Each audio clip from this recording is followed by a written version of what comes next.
Muy bien, nuevamente aquí en el aire estamos. Acá el señor Hernán Popok me hace caras. Ahora, además de tomar lista, voy a poner alguna... Ojito con las caras, por favor, señor. Por favor.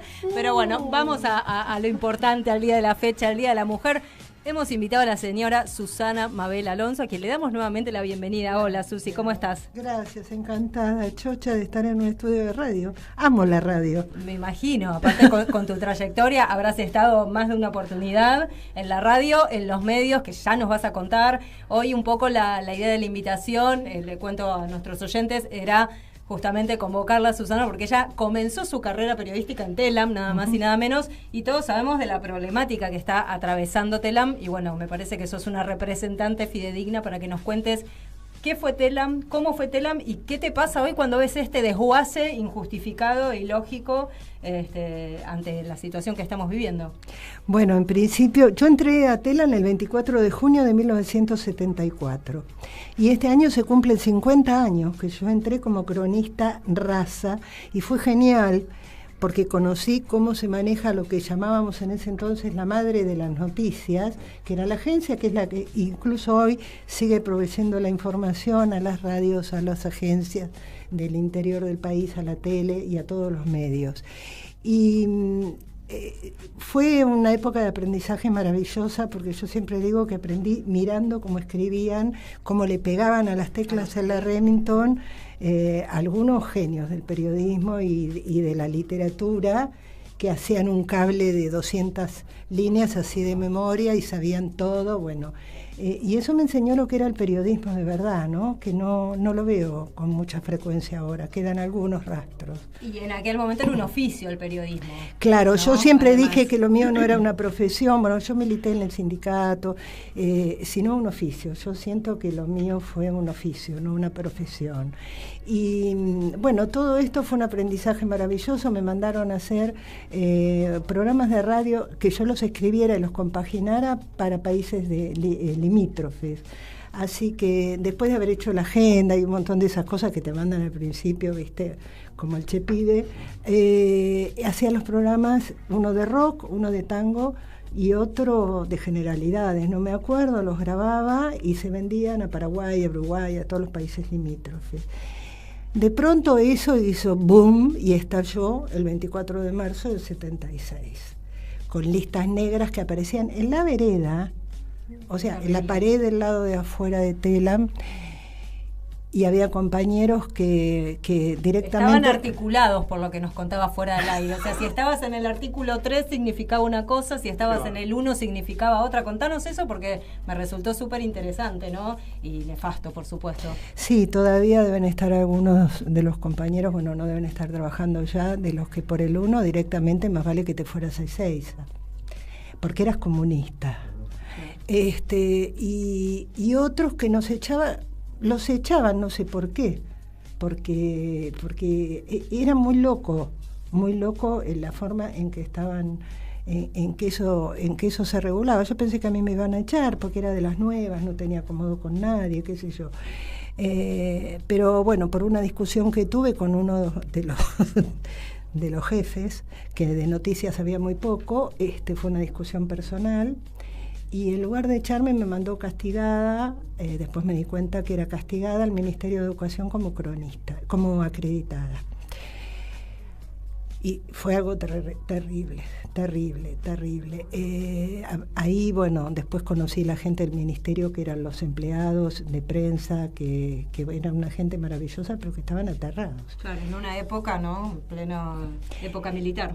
Época militar, pero además lo raro, por ahí hay alguna foto con Bruera, era el ministro, que era el único ministro civil que había puesto la dictadura en el Ministerio de Educación, como para hacerse, digamos, los buenitos, ¿no? Y en la agencia, la característica que tuvo, bueno, por empezar era como un cuartel, nadie hablaba entre sí, ya no había risas, ya nada. Claro. Para pararte a mirar un cable tenías casi que pedir permiso. Era una cosa espantosa estar adentro. Y bueno, yo en el ministerio realmente los primeros meses la pasé pésimo. Para colmo, estaba embarazada en ese momento de mi primera hija, así que fue una situación horrible. Pero lo más tremendo de todo es que comparándolo con este momento, pese a a lo feo, a lo duro, a que sabíamos que estaba todo organizado para destruir la agencia. A la agencia no la destruyeron, ni al edificio. Y además, y esto no es para hablar bien de la dictadura, no, pero se anuló la Constitución Nacional y todas las leyes, ¿sí? Porque eso es una dictadura. Pero ¿saben una cosa? El Estatuto del Periodista estaba vigente. Y se los digo desde el lugar que cuando hice, no a Telam, pero cuando hice juicios laborales durante ese periodo de la dictadura, yo ganaba los juicios porque esgrimía el Estatuto del Periodista, que estaba vigente. Claro. No era, el resto de las leyes no existían. ¿Y qué te pasa a vos cuando ves hoy lo que está pasando, lo que está sucediendo en Telam y en el resto del contexto económico, político que estamos atravesando? El otro día me dijiste una frase que me quedó grabada, que fue, ni los militares se atrevieron a tanto. Eso. Entonces digo, una persona que vivió eso en carne propia, que diga esto, bueno, a ver, ¿qué es lo que estás viendo hoy? Que te lleva a esa reflexión, ¿no? Sí, mira, te digo sinceramente que me emociona, me corre frío, porque en el momento que vi a la madrugada, cuando me desperté a la mañana siguiente, que vi que habían vallado Telam, que había un helicóptero dando vueltas, bueno, yo después viví el cierre de La Razón, ¿no? Sentí casi ganas de llorar, empecé a recordar muchas cosas. Y esto, dije, ni los milicos se animaron a tanto. Se animaron a cosas terribles, ¿no? Sí, no, por eso. A desaparecer. No, porque además, digo, nosotros, una generación por ahí que no trabajó en la dictadura, bueno, algunos ni hemos nacido incluso, sí. Nos resulta muy extraño todo esto, pero escucharte a vos, por ejemplo, que has vivido trabajando en ese momento, que digas esto, es como que decís, bueno, evidentemente hay algo que todavía, no quiero usar la frase, no la estamos viendo, pero incluso para peor no la estamos viendo, porque digo, esto es más serio de lo que incluso nos parece. Mucho más. Yo voy a usar una palabra que cada vez que la digo tiemblo, que es un sustantivo, pero califica como si fuera un adjetivo, y es desaparecer, que también es un verbo, ¿no? Uh-huh. Y yo creo que lo que se está haciendo ahora es buscar la desaparición de las instituciones, de las leyes y de todo esto que es lo que nos permite, así en un inconsciente colectivo, englobar todos nuestros derechos, no importa qué derechos, los de los trabajadores, los de las mujeres, los de la cultura, cualquiera. Entonces lo que están buscando, emulando las desapariciones espantosas, sin desaparecer gente, están desapareciendo instituciones enteras que a la vez borran gente, o sea, te borran de un plumazo, de una manera similar. Claro, no, vos no vas a trabajar más, ni cantando, ni comercios, ni empleados de oficinas, ni de fábricas, ni niños estudiando, y la educación la van a manejar desde ahí. Todo es una desaparición. Mira, otra cosa que escuché hoy, que es el Día de la Mujer, y esto fue una mujer, porque el machismo no es masculino. No tiene género. No hay dudas, tal cual. Karina Milei decidió que el Salón de los Patriotas, que el Salón de las Mujeres ahora se va a llamar el Salón de los Próceres. Pero hoy. Justo hoy, el 8 de marzo, que es el día donde se conmemora justamente el Día de la Mujer. Claro, ¿no? Entonces todo esto es muy siniestro. Yo veo símbolos y cosas que parecen ridículas, pero hoy escuché a una periodista que vio lo mismo que yo el día que en el Congreso habló Milei. Cuando yo la vi entrar a la Villarroel vestidita de rosa, dije, ¿por qué se vistió de rosa? Y al rato a Bullrich. Las dos vestidas de rosa. Claro, estos son símbolos, parecen tonterías, pero son las cosas que uno no puede dejar de ver y que no puede dejar de analizar y, por supuesto, de resistirlas, obviamente. Pero creo que esto es muy duro. De todos modos, con los compañeros de Telam estuve viendo incluso algunas que conozco yendo a las radios y a los canales de televisión. El tema es que no van a ceder, están haciendo la radio en la calle, pero esto habla de cómo la libertad, la famosa libertad, se está cercenando. No existe la libertad. No, claro. No, y lo peor de todo, lo que yo veo por ahí como comparación, es que hay mucha gente que no es del gremio, que no es del palo, que no es periodista, que por ahí no quiere informarse demasiado, que les ha caído muy mal esto del cierre de Telam. Entonces eso me da un poquito de esperanza ¿no? Claro. Sí, el otro día creo que todos lo vimos a una periodista que decía, yo trabajo hace 40 años en Telam, no soy partidaria, no soy kirchnerista. Bueno, entonces, exactamente, entonces esas son las cosas en donde uno tiene que pararse un segundo y decir, es verdad, no todo, y tampoco sería un problema, ¿no?, ser partidario, pero digo, bueno, si esto es contra alguien, agarrar en una bolsa y decir, bueno, de la A a la D, todos afuera, en el organismo que sea. Lo que pasa es que uno está, digamos, yo pienso que uno aplica una lógica a una situación de normalidad, y en realidad esta gente vino a demostrar que la lógica va a ser totalmente arbitraria y distinta, entonces genera eso, ¿no? El pánico colectivo de decir, bueno, hoy sos vos, mañana soy yo, o sea, ¿en qué situación estamos? Genera justamente ese cisma de la incertidumbre, ¿no? Y así estamos todos esperando con qué saldrán mañana, ¿no? Sí, y igualmente creo que también es una cuestión de poner el huevo como entero, ¿no? Que pone el huevo acá y pie allá. O sea, es tirar una bomba para distraernos con cosas, porque en realidad lo importante no es invisibilizar, lo importante es hablar de cosas que no son interesantes o no son importantes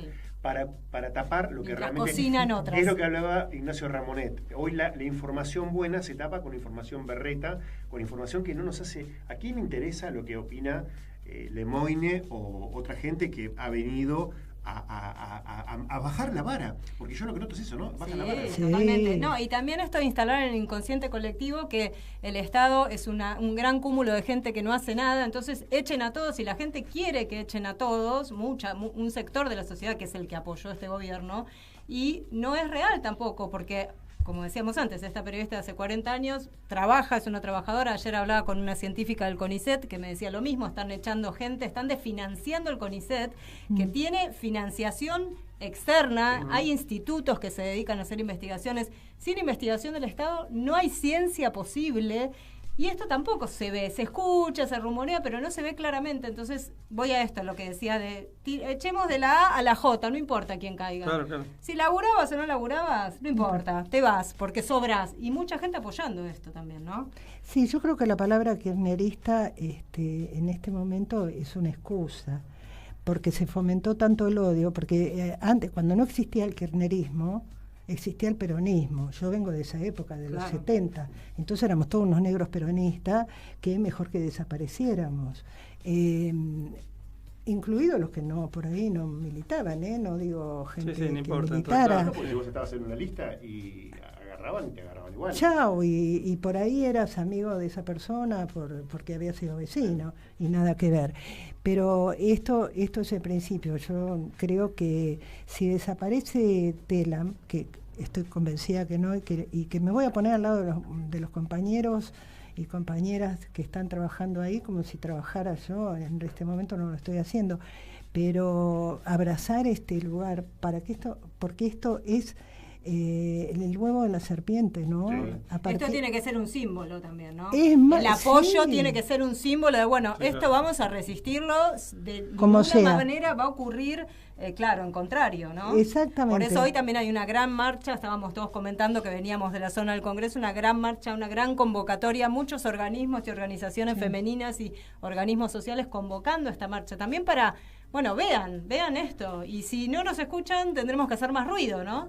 De alguna forma. Así es. Tenemos un videíto ahí preparado con unas imágenes de tu historia profesional, periodística, y nos va a decir... Del siglo pasado. Hay una zurdita, una cosa así, ¿no? Claro. Una cosa insurrecta, subversiva. Nos vas a ir contando, ahí está, nos vas a ir contando qué ocurrió en cada lugar, en cada época.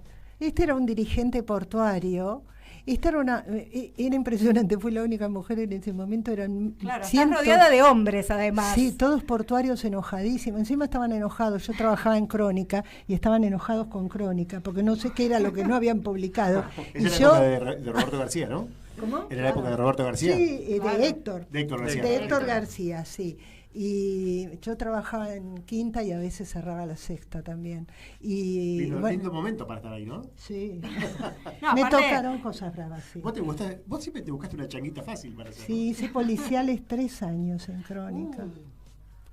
Fue bravo. Y eran policiales en la época de la dictadura, que no era lo mismo entrar a una comisaría. Acá vemos otra fotito. Esta foto es en el Ministerio de Educación. Y esta que se ve adelante es María Esther Cartaseña, que era una de las primeras periodistas de Telam, que estaba acreditada en Cancillería y también en Educación. En Educación estaba yo para Telam, y el resto son todos empleados. No está César, que era el jefe de prensa, y está Mabel, una divina. Ahí ya había más presencia femenina. Ya no estaba sola. Eran empleadas. Claro. Las periodistas éramos María Esther y yo, que estoy ahí atrás. Periodistas mujeres en Telam, cuando yo entré, éramos 3. ¿Qué época, ¿por categorías? ¿no? ¿Había categorías así que, o sea, que la mujer no tenía la misma categoría que el hombre? Obvio. ¿A quién se le ocurre que podía ser Claro. en esa época? No, en el sueldo no, porque teníamos el sueldo de cronista o de redactor, era el mismo, y además cobrábamos en blanco cuando yo entré. Bueno, igual se siguió cobrando en blanco la dictadura, pero las mujeres éramos nada, para barrer. Me acuerdo que el director de La Razón, Laíño, que descanse en paz si puede, decía que las mujeres solo servían para barrer la redacción. Para barrer. Un visionario el hombre, ¿no? Sí. Por suerte hemos avanzado un montón. Siguen ocurriendo cosas tremendas, pero bueno, hay algunas cosas que cada vez ocurren menos. Acá te vemos en otra situación. Sí, estoy tomando nota de lo que le está preguntando a alguien. Ese es el ministro Bruera de Educación. Y bueno, yo nunca estaba con micrófono, yo había esto con mi virome. Estabas ahí robando como la nota, ¿viste? No, se ve que era después textual. de una conferencia de prensa, sí, estaba ahí el textual. Qué bien. Sí. Qué época, Todo ¿no? el- ¿Algo de este Increíble. momento, algo de este momento que te haya quedado?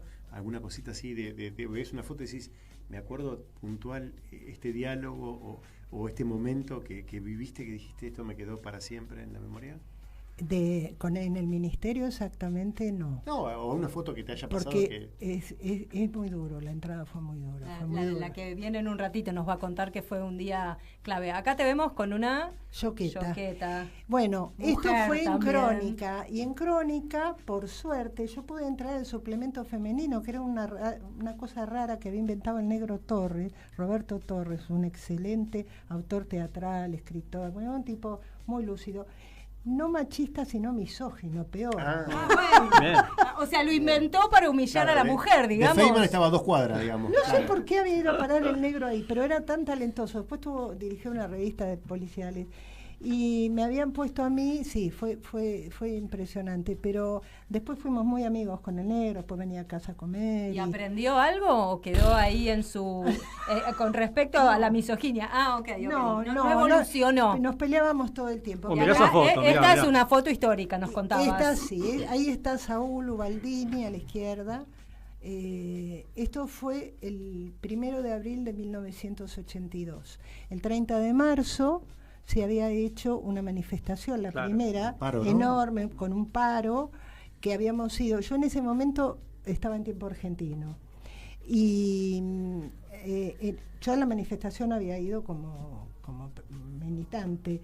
Le habían roto la cámara a uno de los fotógrafos nuestros, habían golpeado gente y apareció muerto una persona que no se sabía quién era. Al día siguiente todo el mundo buscaba la identidad porque no le encontraban documentos ni nada. Entonces yo me acuerdo que estuve en la CGT más o menos 10 horas, desde muy temprano a la mañana, y todos estábamos esperando noticias de ver quién era, que finalmente se supo que era un obrero mendocino. Fue la única víctima de ese 30 de marzo, pero que nos salimos de la plaza gaseados y con los caballos encima, bueno, fue un desastre. Y ahí ese día estábamos viendo, ¿y cómo vamos a salir de esto? Y ellos hablaban, los dirigentes gremiales, de cuáles eran sus ideas respecto a cómo salimos de esta dictadura. Y al día siguiente Galtieri anuncia la guerra de Malvinas. Ahí era el preludio de todo lo que iba a pasar. Terrible. Ahora es raro verlo a Ubaldini sin la campera de cuero. ¿Viste? Yo me di Estábamos cuenta, en digo, el bar, en el bar de enfrente. Y ¿Ves horas, que- imagínate, esperando, habría unos calores ahí, unos ánimos, ¿no? Impresionante, sí. Pero bueno, eso fue una época interesante porque también fue la resistencia, no solo a la dictadura, sino bueno, después a tantas cosas que pasaron. Pero realmente fueron épocas difíciles. Esta es muy difícil. Claro. Yo creo que como dijo Macri, hace lo mismo, pero más rápido. Sí. Claro. La teoría del shock. la porque teoría. ahora es sopapo tras sopapo. Y si estaremos en shock. Vaya si no estaremos te da en tiempo shock. a levantarte. Susi, la verdad que es súper interesante escucharte. Tenés tanta historia, tanto profesionalismo, se nota, y sabés tanto, y viviste la época, o sea, no hay mejor testigo que el que estuvo en el momento. Así que bueno, por supuesto agradecerte que hayas estado hoy con nosotros en este día tan particular, en nuestra quinto temporada, lanzamiento. Así que bueno, primer programa, por supuesto. Y una gran representante para esta fecha, ¿no? Te vamos a pedir que te quedes hasta el final, por supuesto, favor. Porque además te digo que es una fanática, le gusta el cine, va mucho al Gomón. Sí. Bueno. Otra cosa que nos van a sacar. Acá tenés Todavía otro adepto. Soy fanática del cine, del teatro, amo el teatro. Del arte y la cultura, como todos acá. Así que bueno, te pedimos que te quedes hasta el final del programa porque falta todavía un montón de contenido, de cosas, de información, más entrevistas. Y bueno, a ustedes gracias por estar del otro lado. Esperen un ratito, vamos a ir a una tanda. Sí, claro. ¿No? Y después volvemos enseguida. Gimnasio te espera, OnFit es de primera, con precios para cualquiera, donde tu mejor versión te espera. En OnFit vamos a cuidarte, en OnFit venimos a encontrarte. Viví Argentina con Chevalier.